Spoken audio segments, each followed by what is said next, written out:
하나님 감사합니다. 우리를 너무너무 사랑하셔서 예수님의 보배 피로 구속하시고 하나님의 복된 자녀들 되게 삼아주시니 너무너무 감사드립니다. 오늘 부활절을 맞이하여 또 다시 한번 부활의 의미를 마음에 되새기며 하나님 말씀을 통해서 부활의 능력을, 부활의 감격을, 부활의 기쁨을 회복하는 귀한 시간 되게 하여 주옵소서. 성령 하나님께서 친히 말씀하시고 종은 말씀의 도구로만 사용하여 주시며 우리 하나님 홀로 영광 받아 주옵소서. 예수님 이름으로 기도합니다. 아멘. 오늘 말씀의 제목이 예수 부활의 승리죠. 1부, 2부 말씀과 동일한 말씀이고요, 동일한 본문이고 또 메시지도 제가 예배를 참석했기 때문에 담임 목사님 메시지와 같은 메시지입니다. 근데 똑같겠어요? 약간은 다르겠어요? 아무리 같다고 해도 원고를 제가 받아서 읽는 게 아니기 때문에, 참고 구절을 받아서 또 말씀을 듣고 있기 때문에, 또 제가 말씀 준비를 했겠어요? 안 했겠어요? 했겠죠? 제가 말씀을 준비하면서 은혜를 또 받았습니다. 그래서 여러분에게 얼마만큼 전달될지는 모르겠습니다. 그러나 또 우리는 한 예수님, 오늘의 교회 한 공동체이기 때문에 1부, 2부, 3부는 이번에는 어쩔 수 없었습니다. 그러나 제가 4부를 섬기게 될 때는 목사님 메시지를 동일한 메시지를 전해야 되겠다, 주제는. 그리고 살은 제가 해야 되겠죠? 똑같이 원고를 읽으면 안 되겠죠? 부활절은 성도에게 최고로 기쁜 날입니다. 여러분이 얼마나 여기에 동의하실지는 모르겠어요. 왜냐하면은 죽음을 이기고 승리함을 기념하는 날이에요. 그러니까 죽음과 싸웠다는 거, 이김이 있다는 것은, 승리가 있다는 것은 치열한 싸움이 있었다는 거죠. 죽음과의 그 싸움에서 승리를 했다는 거거든요. 승리를 기념하는 날이기 때문에 이 부활절은 최고로 기쁜 날이에요. 여러분, 개선가라는 말 들어보셨어요? 개선가, 이게 무슨 뜻입니까? 전쟁에서 승리해서 너무 기뻐서 이 부르는 노래가 개선가입니다. 기쁘겠어요? 안 기쁘겠어요? 치열한 전투일수록 목숨을 전쟁이라는 것은 사냐 죽느냐의 문제잖아요. 지금 우크라이나와 러시아 전쟁이 이제 있기 때문에 전쟁이 안 끝날 때는 개선가를 부를 수는 없겠죠. 전투에 이기면 또 그 순간은 또 기쁨을 있겠죠. 적이 물러나면. 오늘 고린도전서 15장, 특별히 부활장이라고 그러고요, 55절부터 58절까지 있는데 제일 마지막 이제 부분이거든요. 여기에는 승리에 대한 그 개성가입니다. 그러니까 이 성경의 이 감사와 기쁨과 감격이 성경을 읽을 때마다 또 말씀을 들을 때마다 여러분에게 잘 전달돼야 되는데, 제가 기도하는 마음으로 말씀을 증거를 합니다. 왜 이렇게 이 부활의 메시지가 우리에게 기쁨이 되느냐? 오늘 57절에 이렇게 말씀하고 있네요. 예수님을 통해서 하나님 아버지께서 주신 승리이기 때문에 우리에게 기쁨이 있다. 하나님께서 예수님을 통해서 우리에게 이 승리를 주셨다. 그러니까 이 기쁜 거예요. 세계 1차, 2차, 3차, 2차 대전까지 있었는데 그 어떤 이 세상의 승리보다도 우리에게 너무너무 값지고 소중하기 때문에 이 기쁨이 있는 겁니다. 무엇에 대한 승리입니까? 그리고 그것이 왜 우리에게 최고의 기쁨과 감사가 되는 것일까요? 궁금함을 가지시고 말씀을 들으시면 좋겠습니다. 먼저 이 부활신앙이 너무너무 중요하다는 것은 여러분이 수도 없이 들었을 겁니다. 자, 부활신앙, 예수님의 부활을 믿는 믿음이 없으면 어떻게 될까요? 다 성경 말씀을 믿는데 그래도 예수님 부활한 거는 내가 직접 안 봤기 때문에 믿을 수 없다. 다른 건 다 믿는데도 부활만은 믿을 수 없다. 이러면 그분이 구원을 받을 만한 믿음이 있는 거예요, 없는 거예요? 성경에 따르면 구원받을 만한 믿음은 없는 겁니다. 굉장히 중요하죠. 구원의 여부와 직결되는 이 믿음이라는 거죠. 부활의 믿음이라는 것은. 그런데 부활을 믿어요. 예수님의 부활을 믿는데 그 믿음이 희미하면 어떨까요? 안 믿는 건 아닌데 믿기는 믿는데 희미한 믿음이 있어요. 직접 본 건 아니기 때문에. 그러면 희미한 부활 신앙을 가지고 있는 성도라고 하면 그분의 신앙은 흔들릴 겁니다. 은혜가 있고 신앙이 굉장히 은혜가 있고 영적인 컨디션이 좋을 때는 정말 감격과 기쁨 가운데 신앙생활 잘하다가도 문제와 상황이 생기거나 또 신상에 문제가 생기거나 일이 안 풀리거나 할 때는 그 신앙이 올라갔다가 내려갔다가 신앙의 기복이 굉장히 심할 겁니다. 부활 신앙이 희미한 사람의 특징입니다. 부활에 대한 분명한 믿음이 강하면 강할수록, 크면 클수록 어떤 신앙의 특징이 나타나냐면 감사가 넘치게 되고요, 기쁨이 커지게 되는 것을 우리는 보게 됩니다. 다른 말로 말하면 담대한 신앙생활을 하게 되죠. 불신자들은 이 부활, 다른 것은 또 믿어도 이 기독교에서 말하는 부활은 도저히 믿을 수가 없다. 그분들 입장에서는 너무나 당연한 말일 수도 있죠. 예수님 당시에도 또 예수님 그 이후에도 수많은 예수님의 부활에 대한 설명이 있었습니다. 직접 안 봤기 때문에 아마 예수님이 죽으신 게 아니고 기절했다가 살아났을 거다. 예수님이 죽으신 것에 대해서 너무나 제자들이 충격이 커가지고 예수님 살아있는 것처럼 환상을 봤을 거다. 예수님이 죽었다가 살아난 것은 몸이 죽었다가 살아난 게 아니고 그러니까 영적으로 부활하신 거다. 이런 설도 있고요. 또 예수님 제자들이 거짓말을 하기 위해서 예수님 시체를 무덤에서 도둑질을 했다가 해놓고 빈 무덤 보이면서 예수님 부활했다고 거짓말을 한 거다. 예수님의 부활에 대한 여러 얘기가 있었습니다. 그러나 예수님이 부활했다는 성경적인 증거, 역사적인 증거들이 있습니다. 짧게 이 부분은 여러분 다 예수님 부활을 믿기 때문에 그 부활의 신앙을 더욱 견고히 하기 위해서 다시 그 말씀을 기초해서 예수님이 부활이 얼마나 확실한가를 증거합니다. 첫 번째로 부활하신 예수님을 만났던 제자들 있죠.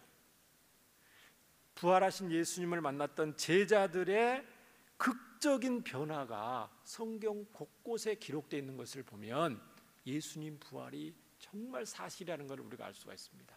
왜냐하면 그 예수님을 따라다녔던 제자들이 예수님을 잘 안 믿었어요. 따라다니면서도 잘 믿지 않았어요. 십자가에 못 박혀 예수님 죽으실 때에 제자들은 다 도망갔지요. 수제자였던 베드로마저도 3번이나 부인하고 도망갔잖아요. 마지막 3번째는 저주하며 예수님을 부인했잖아요. 그 예수님 십자가에 죽으실 때 다 도망갔던 제자들이 부활하신 예수님을 직접 본 거예요. 직접 만난 거예요. 그리고 나서 완전히 변화가 됐습니다. 복음서에 있는 제자들과 사도행전 제자들이 완전 다르거든요. 얼마나 달라졌냐면은 순교하기까지 제자들이 달라진 거예요. 도망갔던 제자들인데 어떻게 이렇게 극적인 변화가 일어났을까? 예수님의 부활을 직접 봤다는 겁니다. 자, 사도행전 4장 13, 16절에 자 읽겠습니다. 그들이 제자들의 변화된 모습에 베드로와 요한이 담대하게 말함을 보고 그들이 본래 학문 없는 범인으로 알았다가 이상히 여기며 또 전에 예수와 함께 있던 줄로 알고 또 병나은 사람이 그들과 함께 서 있는 것을 보고 비난할 말이 없는지라. 명하여 공회에서 나가라 하고 서로 의논하여 이르되 이 사람들을 어떻게 할까? 유대인들과 종교 지도자들의 제자들을 지금 어떻게 할까? 그들로 말미암아 유명한 표적 나타난 것이 예루살렘에 사는 모든 사람에게 알려졌으니 우리도 부인할 수 없는지라. 부활은 믿을 수 없는데 부활을 증거하는 저 제자들은 말하는 것은 사실 같거든요. 사실이 아니고서야 원래 별 볼 일 없는 제자들인데 어떻게 저렇게 담대하게 되었을까? 다 도망갔었는데 의아하게 생각하는 거죠.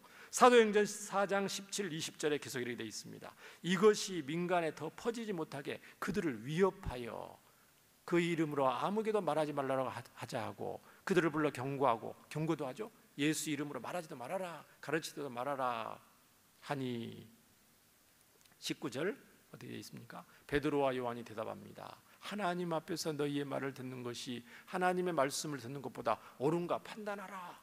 굉장히 담대해졌죠? 그 비겁했던 제자들이 어떻게 이렇게 담대하게 됐냐는 거죠. 부활하신 예수님을 분명히 만났다는 거죠. 부활을 정말 믿으면 제자들과 같이 하나님께서 저와 여러분을 완전히 변화시키는 줄 믿습니다.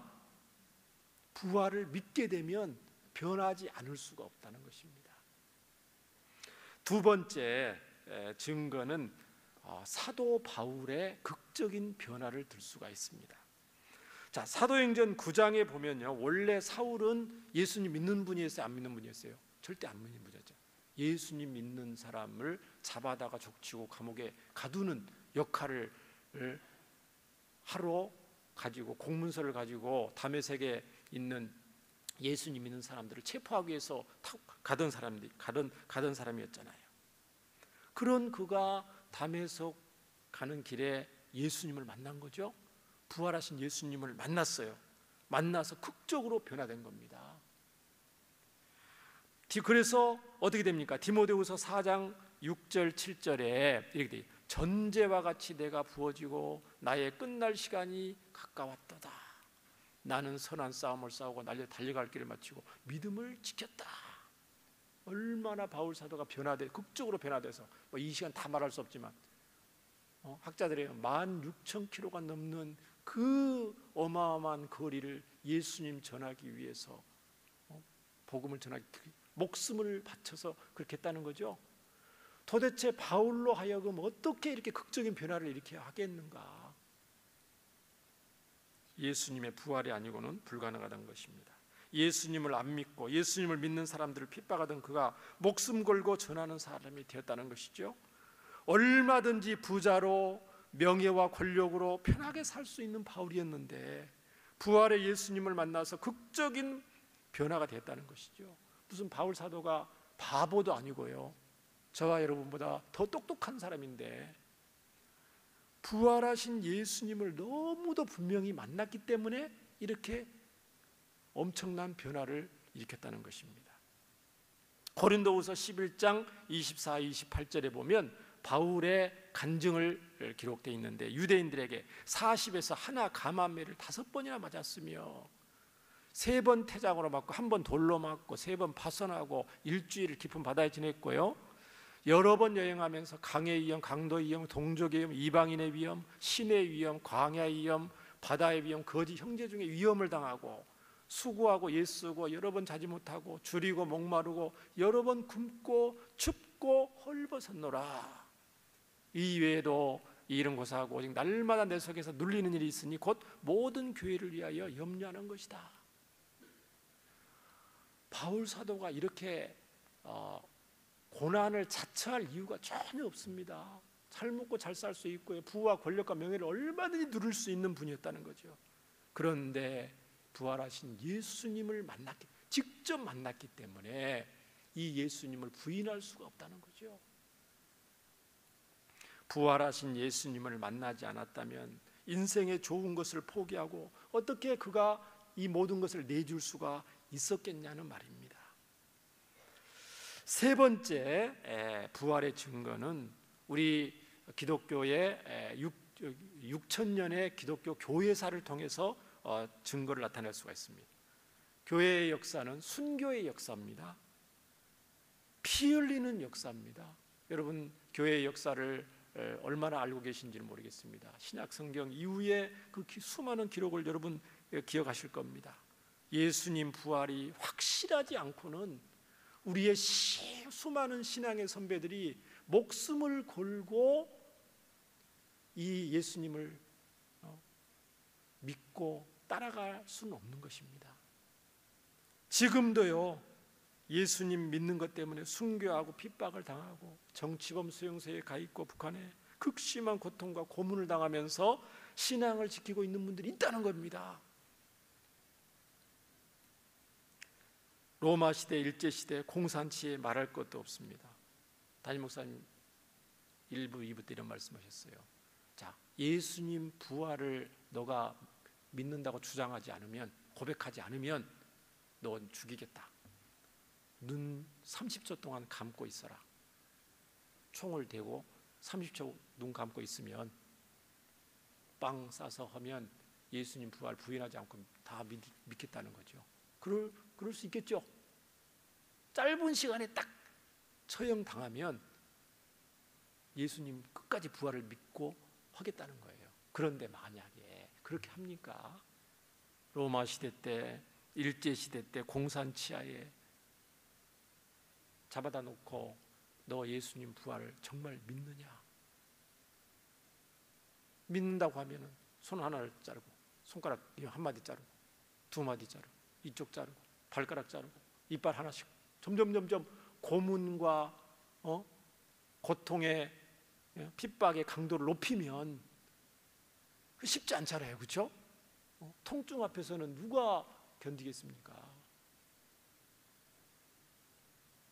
그럼에도 불구하고 그런 고통 속에서도 끝까지 예수님의 부활을 믿으면서 순교를 당해서 오늘까지 저와 여러분이 복음을 전해 듣고 여기까지 있다는 것입니다. 예수님의 부활이 사실이 아니고는 있을 수 없는 거죠. 네 번째로는 바로 저와 여러분이 부활의 증인이라는 것이죠. 저와 여러분 안에 지금 부활하신 예수님이 살아계신다는 것입니다. 아니 날씨도 좋은데 여러분 왜 놀러 안 가시고 이렇게 사부에 배우셨습니까? 그렇죠? 부활하신 예수님의 은혜가 저와 여러분들 있기 때문에 우리가 이 자리에 예배를 드리는 줄 믿습니다. 여러분이 성경을 읽을 때 말씀이 깨달아지고 여러분이 예수님 이름을 믿고 기도할 때에 악한 영들이 떠나가게 되고 감사와 감격, 예전 같으면 원망 불평할 이 순간인데도 여러분 마음속에 알 수 없는 감사와 감격, 평안과 기쁨 이런 것들이 있고 기도할 때 응답해 주셨고, 그렇죠? 이 모든 것들이 바로 예수님이 부활하신 예수님이 살아계신다는 증거인 줄 믿습니다. 오늘 클레이 찬양팀이 찬양 인도할 때 여러분 모습을 보니까 정말 여러분 전부 싱어들이더라고. 보니까 감사와 기쁨이 넘치시고 찬양할 때 우리 실력 있는 우리 클레이 팀 예수님 부활이 아니었다면 그 탁월한 음악적 재능으로 뭘 했겠어요? 뽕짝이라는 거야. 뽕짝 같은 것도 하실 수도 있고, 그죠? 얼마든지. 그런데 그 재능을 아낌없이 예수님을 향해서 우리 김 장로님 정말 주중에 내내 환자들 돌보느라 바쁘실 건데 피곤할 건데 쉬고 싶을 건데 기타를 치시면서 또 하나님께 영광을 돌리는 것이 전부 다 여러분을 보면 부활하신 예수님이 살아계신다는 것이 증거라는 겁니다. 그러면 자, 예수님께서 저와 여러분 정말 이 부활에 주님이 함께 하시는데, 그러면 도대체 예수님이 부활하심으로 저와 여러분에게 어떤 유익을 주셨나요? 예수님의 부활이 믿는 자들에게 어떤 좋은 결과를 가져다 주었냐는 것입니다. 세 가지로 말씀을 드리겠습니다. 오늘 본문에 있는 것처럼 첫 번째로, 예수님의 부활은 사망 권세를 이기고 승리하셨다는 것을 보여줍니다. 자, 55절부터 57절 보시면, 사망아 너의 승리가 어디 있느냐, 사망아 내가 쏘는 것이 어디 있느냐, 사망이 쏘는 것은 죄요 죄의 권능은 율법이라. 여러분 딱 성경 읽을 때도 사망을 부르죠? 감탄사가 있는 게 느껴지죠? 하나님께서 바울 사도를 통해서 저와 여러분이 어떤 존재인지를 지금 보여주시고 계시는 겁니다. 이 말씀은 호세아 13장 14절에도 있는 내용이에요. 예수님의 부활은 죽음을 이긴 것이요 죽음에 대한 승리의 노래다. 개성가라는 거죠. 얼마나 감격스럽다는 것입니다. 왜 그렇습니까? 원래 하나님이 이 세상을 창조할 때 죽음이라는 게 없었어요. 원래 죽음이 없는 가장 아름답고 행복한 상태에서 저와 여러분을 하나님의 형상으로 원래 우리를 만드셨는데, 어느 순간 갑자기 죽음이라는 녀석이 튀어나왔어요. 원래 있어야 되지 않는 존재예요. 이 죽음 때문에 인류가 얼마나 고통을 많이 받았습니까? 하나님의 축복된 존재였던 인간이 살던 에덴 동산에는 생명나무가 있었잖아요. 생명나무. 선악과도 있었지만 생명나무가 있어서 생명나무 열매를 먹으면 몸이 죽지가 않습니다. 영원히 사는 존재, 몸도. 그런데 사탄의 유혹을 받아서 하나님 거역하고 죄를 지음으로 말미암아서 하나님과 분리가 되었죠.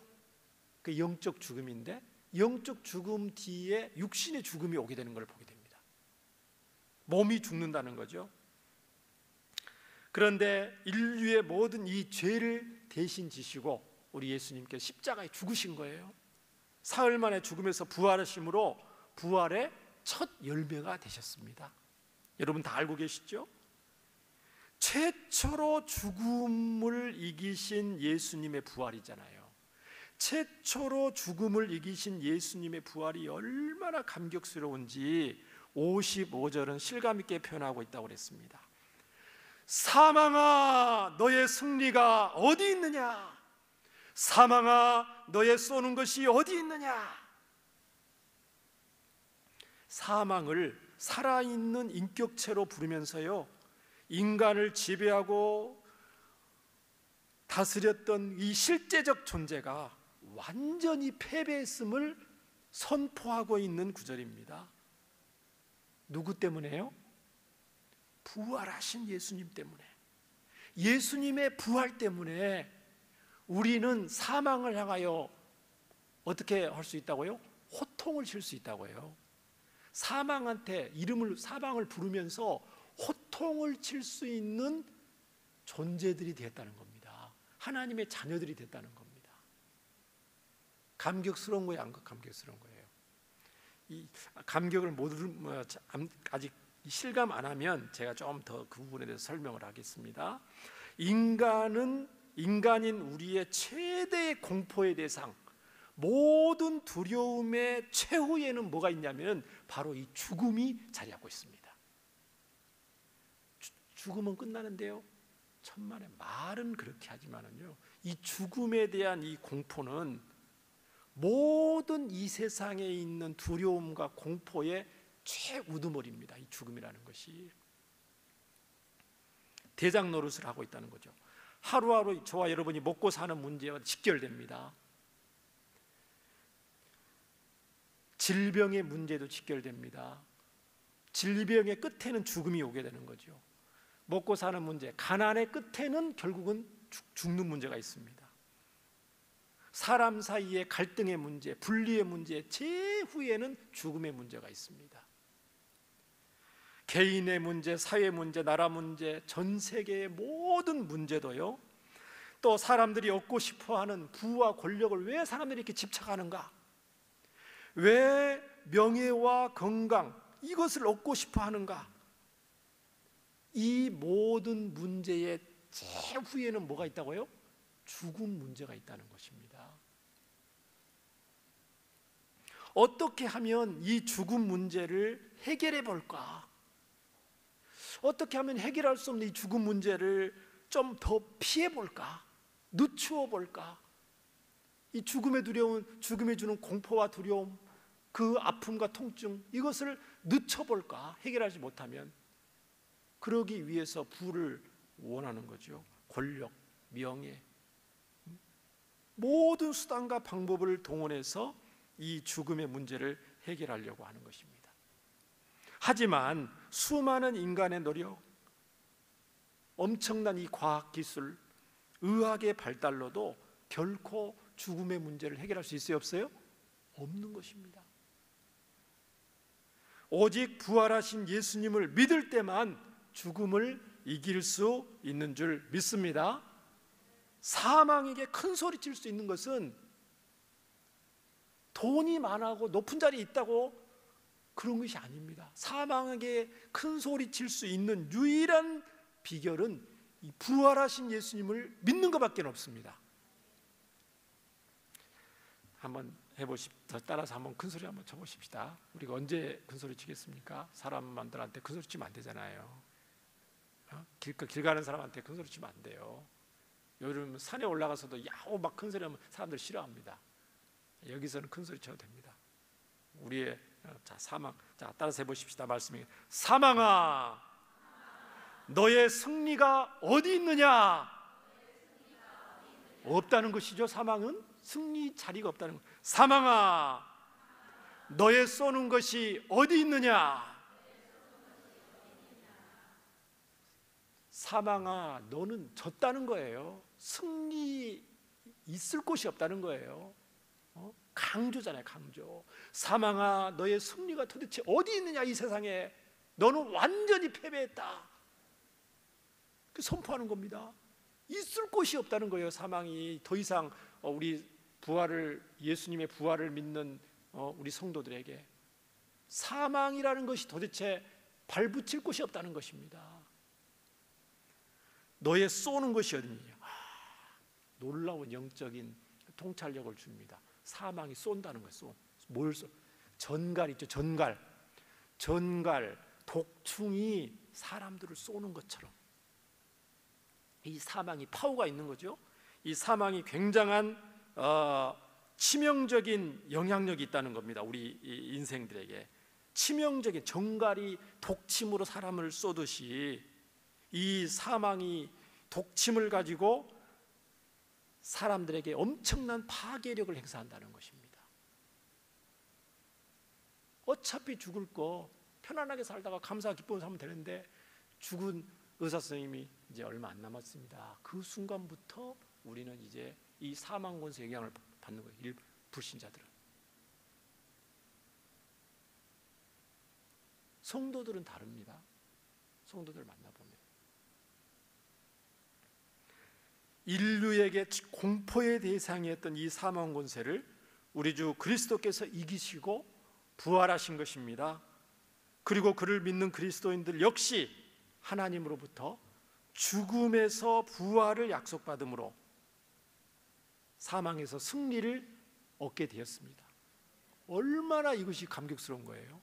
그렇죠? 얼마나 기쁘고 감격스럽지 않는 것은 이상한 겁니다. 이거는 영적 불감증일 수밖에 없어요.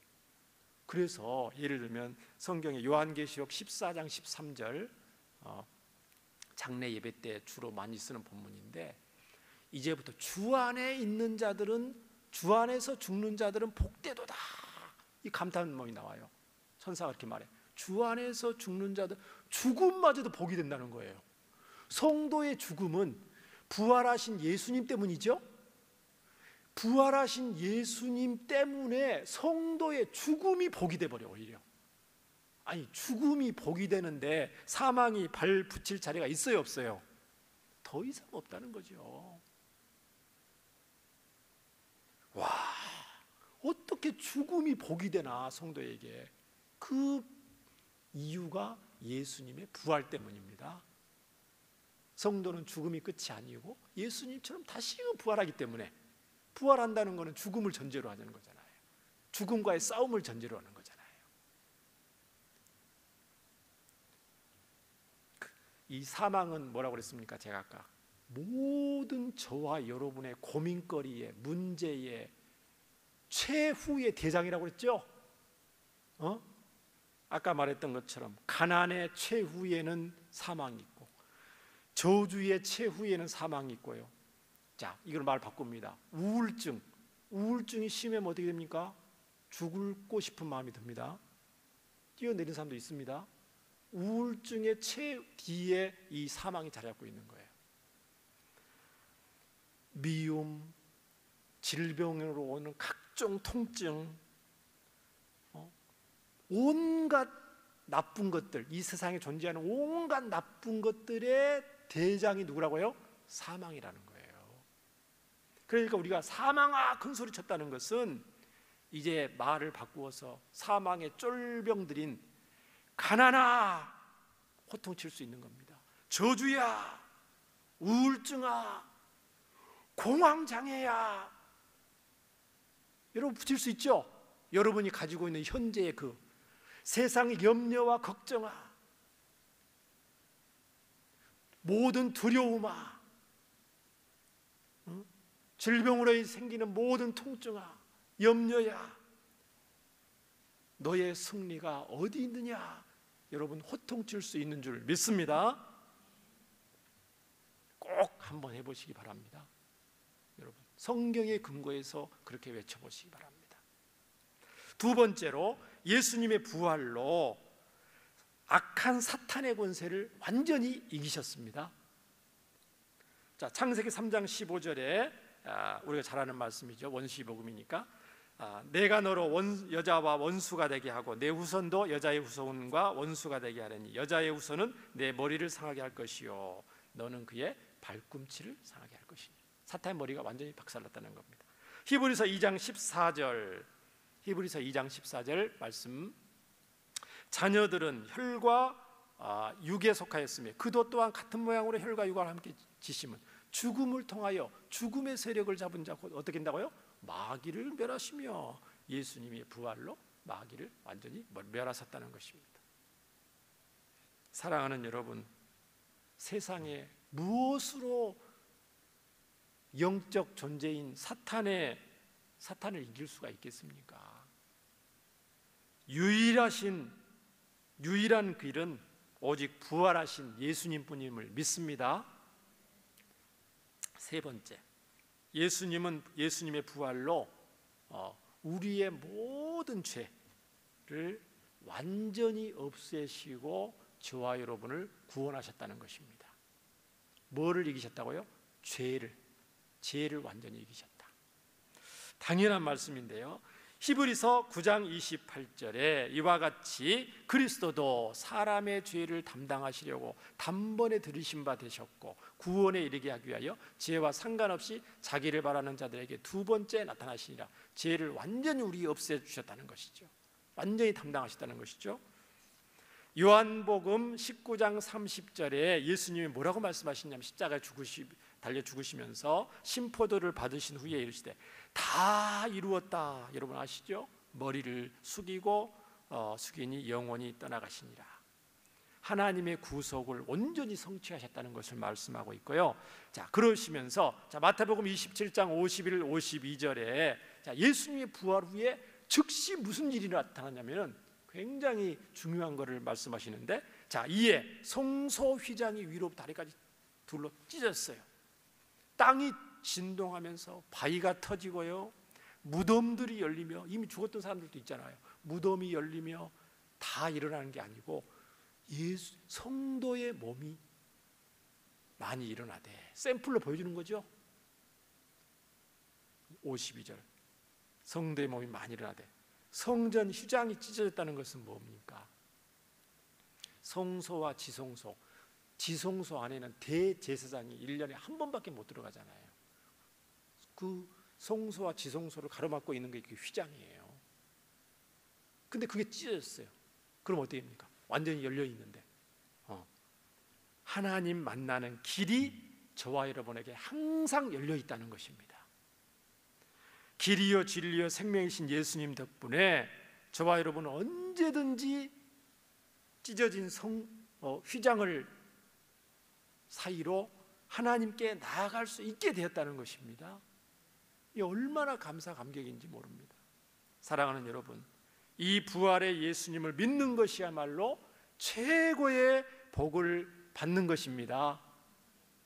이 예수님의 부활을 믿는 것이야말로 가장 지혜로운 것인 줄 믿습니다. 이 예수님의 부활을 믿는 것이야말로 최고로 행복한 분인 줄 믿습니다. 이 예수님의 부활을 더욱 확실히 믿으시고 죄와 사망과 사탄의 권세에서 해방되는 감격을 더욱 누리며 사시는 저와 여러분 되시기를 바랍니다. 이 부활하신 예수님, 우리에게 이 사탄, 이 사망을, 죄를 호통치게 만드신 이 부활하신 예수님을 더욱 자랑하시고 전하시고 사랑하시고 섬기시는 가장 복된 주의 백성들로 담대히 살아가시기를 예수님 이름으로 축원합니다. 말씀을 생각하면서 기도하겠습니다. 사망 권세를 깨뜨리시고 부활의 첫 열매가 되시며 죄와 사탄의 권세를 이기시고 승리하셔서 모든 저주에서 우리를 구원하신 하나님을 찬송합니다. 이 땅에서 살아갈수록 더욱 부활의 신앙이 굳건해지고 분명해져서 부활하신 예수님을 자랑하고 사랑하고 섬기며 담대히 전하는 저희들 되게 하여 주시옵소서. 예수님 이름으로 기도합니다. 아멘.